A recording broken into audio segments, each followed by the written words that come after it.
जी अस्सलाम वालेकुम। मैं सुप्रीम कोर्ट में होने वाले आज अहम केसेस की समाअत का अहवाल बताने से पहले आपको बता देता हूं, जैसे आप सब सुन भी चुके होंगे कि आज लाहौर हाई कोर्ट में सानिया मॉडल टाउन केस में जो इंसदाद दहशत गर्दी की अदालत का जो फैसला था कि शरीफ बरदरान, हमजा शहबाज, राना सनौला, चौधरी निसार, ख्वाजा साद रफीक समेत 12-14 शख्सियात जो बड़ी थी उनको ना बुलाने के हवाले से जो एंटी टेररिज्म कोर्ट का फैसला था उसको बरकरार रखा है और कहा है कि उनका ये फैसला दुरुस्त है कि अभी इन शख्सियात को ना बुलाया जाए।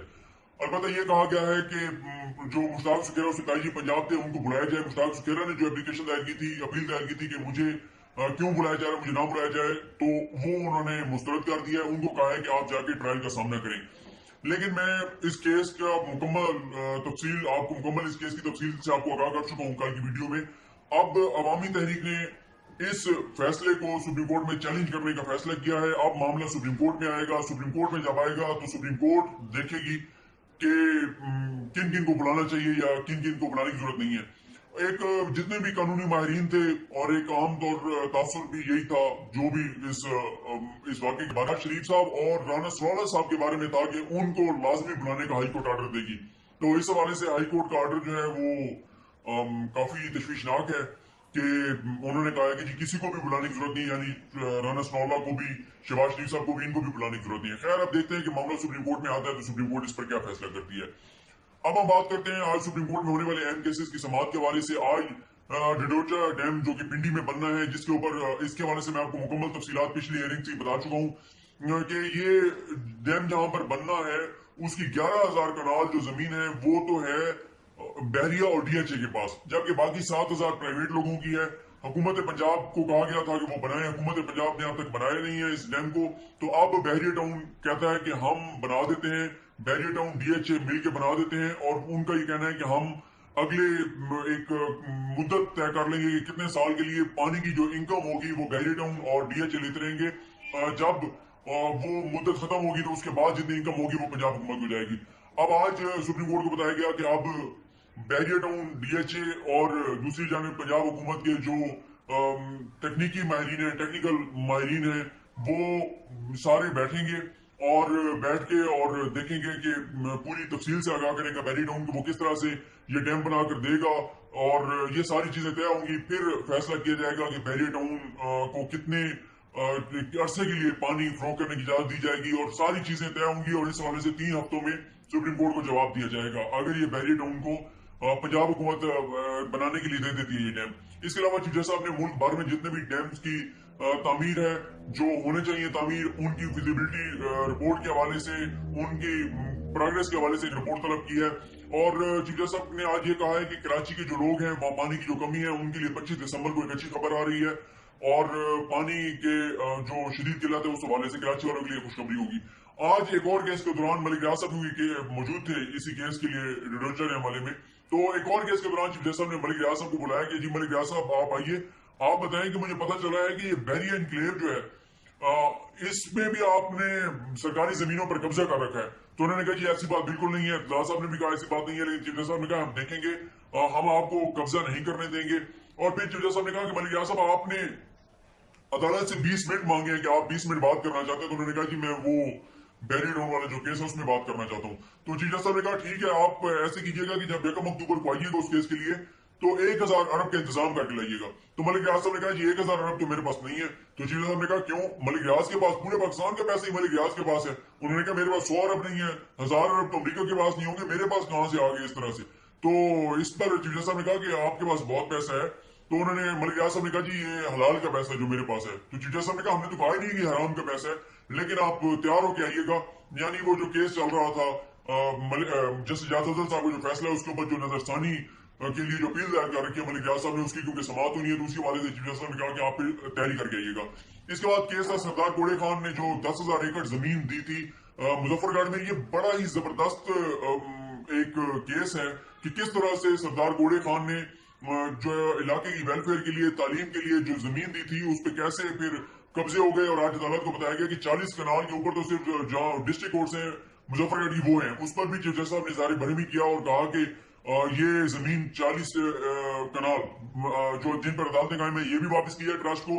अब मैकेनिज्म बनाया जा रहा है कि ये तमाम जो जमीन है वो ट्रस्ट को वापस जाए और उसी तरह इलाके के बच्चों की तालीम पर खर्च हो जिसके लिए सरदार घोड़े खान ने दिया था।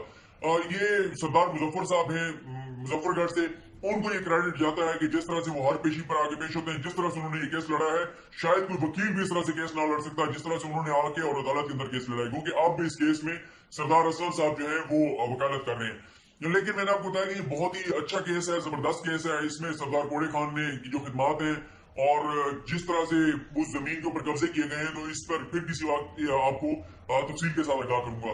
फिर मामला था यूबीआई के केसेस में जो 5 करोड़ रुपए फीसों की मद में गैर कानूनी तौर पर वकला ने लिए थे।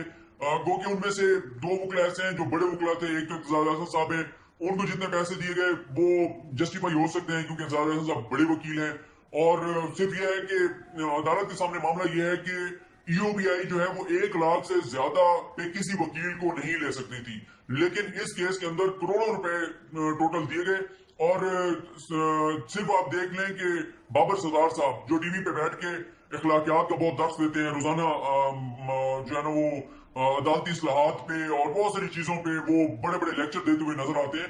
तो बाबर सरदार साहब को 35 से 40 केसेस में, ईओबीआई के केसेस में 1 करोड़ 17 लाख रुपए दिए गए।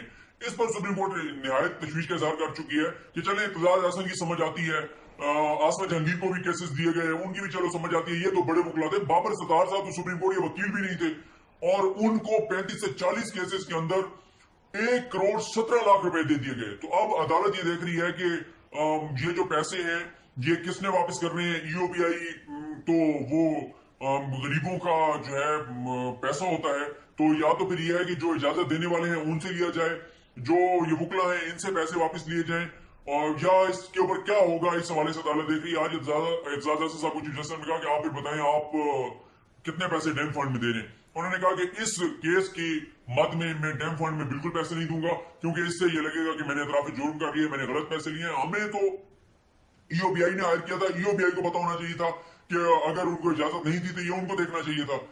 तो इस हवाले से चीफ जस्टिस साहब ने कहा कि ये पैसे बहरहाल हम देखेंगे, किसी न किसी से हमने वापस लेने हैं और हम इसका फिर मिनिस्ट्री ऑफ लॉ से भी जवाब मांगा गया, उसके बाद इस केस का फैसला होगा। फिर अहम मामला था मिसिंग पर्सन का। मिसिंग पर्सन के केस में पहले ही चीफ जस्टिस साहब ने कहा कि हम ऐसे करते हैं कि हमारी एक मीटिंग हुई थी, जिस मीटिंग के अंदर डीजी आईएसआई, एमआई के हेड, तमाम आईजीज, तमाम डीजी रेंजर्स और सेक्रेटरी दिफा सब मौजूद थे। उसमें चीफ जस्टिस साहब ने कहा कि जो कमीशन है मिसिंग पर्सन के ऊपर बना हुआ, उनको जो मुश्किलात का सामना था उस हवाले से मैंने डायरेक्शंस दे दी हैं, इंस्ट्रक्शंस दे दी हैं, मैंने पैगाम बड़ा वाजे दे दिया है इदारों को कि जो भी कमीशन को मामला चाहिए वो फराम की जाए। अब ये भी कहा गया है कि कमीशन के अंदर जो एजेंसियों की नुमाइंदगी है वो कम से कम ब्रिगेडियर रैंक को ऑफिसर करेगा। पहले निचले रैंक के ऑफिसर होते थे, उनके पास मालूमात नहीं होती थी, इख्तियारात नहीं होते थे, अब ये कहा गया। तो चीफ जस्टिस साहब ने कहा कि हम ऐसे करते हैं कि मामला जितने भी अब केसेस आएंगे हम कमीशन को भेजेंगे।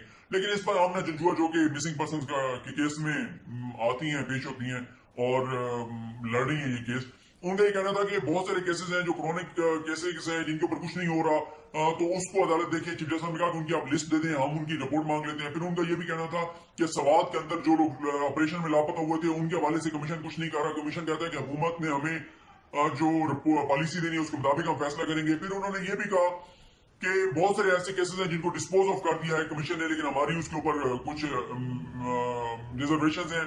उसमें चीफ जस्टिस साहब ने कहा कि सुप्रीम कोर्ट के अंदर एविडेंस रिकॉर्ड नहीं हो सकती और एविडेंस रिकॉर्ड करना कमीशन का काम है। अगर कमीशन ने एविडेंस देखकर और कुछ लोगों को के केस डिस्पोज ऑफ कर दिया है तो उसको हम तो हमारे पास कोई मैकेनिज्म नहीं है, हम किस तरह से देखें। लेकिन फिर एक वालदा वहां पर मौजूद थी जिन्होंने जो रोती रही अदालत में, और उन्होंने कहा कि मेरा बेटा जो है 9 साल हो गए वो लापता है। मेरे उस बेटे के 8 बच्चे थे, 5 बेटियां हैं। उन्होंने चीफ जस्टिस साहब से कहा कि आप बताएं कि क्या आप एक रात भी अपने बच्चों के बगैर गुजार सकते हैं। मैंने अपने बेटे के बगैर 9 साल एक एक रात जैसे गुजारी है वो मैं जानती हूँ, मैं माँ जानती हूँ। वो मेरा इतना प्यारा बेटा था, क्यों मेरी ममता को तड़पाया जा रहा है, क्यों मेरे बेटे को सामने नहीं लाया जा रहा। अगर उसने कोई कसूर किया है उसको सामने लाइए, उसको सजा दीजिए। मैं क्यों नहीं कह रही कि उसको सजा ना देंगे, उसने कोई गलत नहीं किया तो, लेकिन उसको सामने तो लाए, बताएं तो सही वो किसके पास है। तो चीफ जस्टिस साहब ने कहा मैं आपके दुख का अंदाजा कर सकता हूँ, हम जब चैम्बर्स में बैठते हैं उस वक्त भी हम इन मामलों के ऊपर बड़े दुखी होते हैं। लेकिन चीफ जस्टिस साहब ने कहा कि कुछ केसेस ऐसे भी हैं उसमें कुछ लोग हैं, कुछ नौजवान जो हैं वो बहक गए और वो जिहाद पर चले गए, उनके नाम भी मिसिंग पर्सन में कुछ चीफ जस्टिस साहब ने कहा कुछ लोगों को गायब करके एजेंसियों पे इल्जाम लगा दिया गया, एजेंसियों को बदनाम करने के लिए, कुछ पाकिस्तान के खिलाफ साजिशें हो रही हैं, उस मामले में भी हैं। बहुत सारे ऐसे केसेस हैं जिनमें बहुत सी बातें मैं क्या आपको दुखी नहीं करना चाहता, लेकिन अगर चीफ जस्टिस साहब ने कहा जैसे मैं मुख्तलिफ जगहों पे जाता हूं, अगर मुझे कोई बताया कि किसी का बेटा किसी जगह पर मौजूद है और कहा जा रहा है कि वो नहीं है, मैं खुद अभी जाकर और उसको बाजियाब करवाने को तैयार हूं। चीफ जस्टिस साहब ने कहा कि हम इस मामले की सुपरविजन जारी रखेंगे। आमना जंजुआ ने जब बहुत ज्यादा कहा, इस्तदा की, और उस माँ ने भी कहा कि चीफ जस्टिस साहब आपसे हमें बड़ी उम्मीदें हैं, ऊपर अल्लाह की जात है, इस दुनिया में आप हैं जिनसे हमें उम्मीदें हैं, तो हैं, आप अगर रिटायर हो गए शायद उसके बाद फिर ये कोल्ड स्टोरेज में चले जाए केसेस, तो आप इस पर कुछ करें। तो इस पर चीफ जस्टिस साहब ने एक तो बेंच बना दिया है, स्पेशल बेंच, जस्टिस मंजूर मलिक साहब और सरदार तारिक साहब, उन पर मुश्तमिल एक बेंच बना दिया है जो कि कमीशन को सुपरवाइज करेगा, उन केसेस को देखेगा। दूसरा चीफ जस्टिस साहब ने कहा कि 15 रोज के अंदर अंदर वो जो एक हाई पावर्ड कमेटी थी जिसके अंदर डीजी ISI MI कैट सारे हैं मुतलका लोग, तो उनकी एक मीटिंग बुलाई जाएगी 15 रोज के अंदर अंदर, और उसमें आमना जंजुआ साहब को भी बुलाया जाएगा। आमना जंजुआ साहब आके अपना नैरेटिव रखेंगी, मसाइल बताएंगी, चीजें बताएंगी, उस पर फिर वो मीटिंग में डिस्कशन होगी। और उसके बाद चीफ जस्टिस साहब ने कहा कि ये तीन जो इंस्टीट्यूट्स हैं, बॉडीज हैं, उन्होंने मिलकर इस मामले को हल करना है। एक तो ये हाई पावर्ड जो कमेटी है जिसके अंदर तमाम बड़े लोग मौजूद हैं और चीफ जस्टिस उनको हेड कर रहे हैं, दूसरा कमीशन जो बना हुआ है उसने, और तीसरा जो ये अब निगरान जो सुपरविजन के लिए जो बेंच बना है, चीफ जस्टिस साहब ने कहा कि इन्होंने मिलके और इस चीज को देखना है। आमना जंजुआ साहब का कहना था कि आप ये देखें कि 135 केसेस से शुरू हुआ था मामला, अब ये मामला 5000 केसेस से ऊपर चला गया है। तो इसका मतलब यह है कि जबरी तौर पर लापता करने का सिलसिला रुका नहीं है, बल्कि वो बढ़ता जा रहा है। जो कमीशन है उसको वेवारंट देना होगा, रोकना होगा इस काम को, ताकि ये मामला हल हो। कुछ लोगों के केसेस UN के पास हैं, इससे मुल्की बदनामी होगी। तो उन्होंने चीफ जस्टिस साहब से कहा, तो चीफ जस्टिस साहब ने कहा मैं खुद भी हर 2 माह बाद इस मामले को देखूंगा, जब भी जरूरत पड़ी मैं खुद बेंच में शामिल हो जाया करूंगा। उन्होंने कहा कि आपके खामिद आमना जंजुआ से कहा कि मसूद जंजुआ, उनके बारे में हमारे सामने कोई ऐसा एविडेंस नहीं आया जो इतना वैलिड हो कि हम कह सकें कि वो जिंदा है। आपकी ये जरूर दिल कहता है कि वो जिंदा है, आपका ख्याल है कि वो जिंदा है, लेकिन हमारे पास जो शवाहिद है उसके मुताबिक हमारा ये ख्याल है कि वो इस दुनिया में नहीं रहे। तो चीफ जस्टिस साहब ने कहा कि घर वालों के लिए मुश्किल है ये चीज बर्दाश्त करना, इसको, इस हकीकत को कबूल करना, लेकिन ये कहा कि इस पर हम जो है वो क्या कर सकते हैं। अदालत को बताया गया, तारिक असद एडवोकेट और कर्नल रिटायर्ड इनामुर रहमान की तरफ से, इनाम रहीम साहब या इनामुर रहमान, मुझे नाम उनका थोड़ा सा भूल रहा है, तो उन कर्नल इनाम की तरफ से कि 30 केसेस में प्रोटेक्शन ऑर्डर जारी हुए कमीशन की जानिब से, लेकिन एजेंसियों ने उनको रिहा नहीं किया। इस पर सवाल किया चीफ जस्टिस साहब ने, और जब मुदस्सिर इकबाल के बारे में भी पूछा गया तो कमीशन की तरफ से जो है तो वो जवाब नहीं दे सके। तो उनके जज लासन साहब ने कहा कि अगर आपकी तैयारी नहीं थी तो फिर आप आए क्यों हैं, आप जब इन केसेस पे तैयारी नहीं करके आए। फिर चीफ जस्टिस साहब ने इस पर तशवीश का इजहार किया और कहा कि एजेंसियां जो हैं वो पाबंद है कि अगर कमीशन ने प्रोटेक्शन ऑर्डर जारी कर दिया तो वो उनको रिहा करें, अगर नहीं किया तो फिर एजेंसियां जवाब दें, कोई कानून से बालातर नहीं है। और जब एजेंसियों की जानिब से कहा गया कि ये हमारे पास नहीं है, तो चीफ जस्टिस साहब ने कहा कि हम एजेंसियों की बात को क्यों जो है ना वो फाइनल मान लें और मुकम्मल सच मान लें और उसके बाद हम कहें कि हम एतमाद कर लें एजेंसी की बात पे, ऐसा हरगिज नहीं है। हम खुद इन मामला की एक एक केस की भी तहकीक करनी पड़ी तो हम तहकीक करेंगे। इन लोगों का दुख जो है, दर्द, उसका हमें एहसास है। चीफ जस्टिस साहब ने कहा कि मेरे बेटे ने मुझे मेरी बर्थडे पर एक किताब दी हज़रत अली के फैसलों के हवाले से, तो मैंने जब वो किताब पढ़ी तो मैं हैरान रह गया कि क्या विजडम था हज़रत अली का। दो लफ्जों में वो केसेस के फैसले करते थे, और मैं इसी नतीजे पे पहुंचा हूं कि अगर काजी जो है उसका विजडम हो और उसका दिल साफ हो तो फिर इंसाफ होता है, मुकम्मल इंसाफ होता है। और हम यहाँ पर मुकम्मल इंसाफ करने के लिए बैठे हैं। ये भी कहा गया अदालत को कि CTT आप बहुत लोगों को उठा रही है, आप इस मामले को भी देखें। तो ये सारे केसेस थे मिसिंग पर्सन के हवाले से, अब बेंच बन गया, वो बेंच इन मामला को देखेगा। आज जो है एक और दरखास्त दायर हुई है जुल्फी बुखारी के हवाले से कि उनको जो वज़ीर आज़म को मामले खसूसी लगाया गया है, वो डुअल नेशनल है, उस हवाले से आज एक जो आदिल जो चट्टा साहब हैं एडवोकेट, उनकी जानिब से दरखास्त दायर की गई है। और इसके अलावा आज हनीफ अब्बासी साहब की जानिब से एक दरखास्त दायर की गई है कि इमरान खान को जो सादिक और अमीन करार दिया गया था अदालत से, उस हवाले से कि इमरान खान ने बहुत झूठ बोले हैं, तो अदालत ऐसे करे कि अब क्योंकि नवाज शरीफ के मामले में अदालत ने बहुत सख्त व्यू लिया है, कुछ केसेस में नरम व्यू लिया है, तो अदालत ऐसे करे कि जैसे जस्टिस काजी फैज साहब ने सवाल उठाए थे, तो एक फुल बेंच फुल कोर्ट सुने इन केसेस को, ताकि डिसाइड हो कि 62(1)(f) किन बेसिस पे लगेगा। तो इस हवाले से इस्तदा की गई है। जहांगीर तरीन की न्यायालय पे रिव्यू पिटीशन वो भी कल जो है लगी हुई है, उसके ऊपर भी कल बहस होगी। تو یہ دو جو ہے وہ امپورٹنٹ ہیں کل کیسز جن کے اوپر کل سماعت ہوگی. تو انشاءاللہ کل بھی آپ کو اسی طرح میں جو اہم کیسز ہیں ان کی سماعت کے احوال سے آگاہ کروں گا. اللہ کریم آپ کا حامی ناصر ہو. اپنی دعاؤں میں یاد رکھیے گا. خدا حافظ.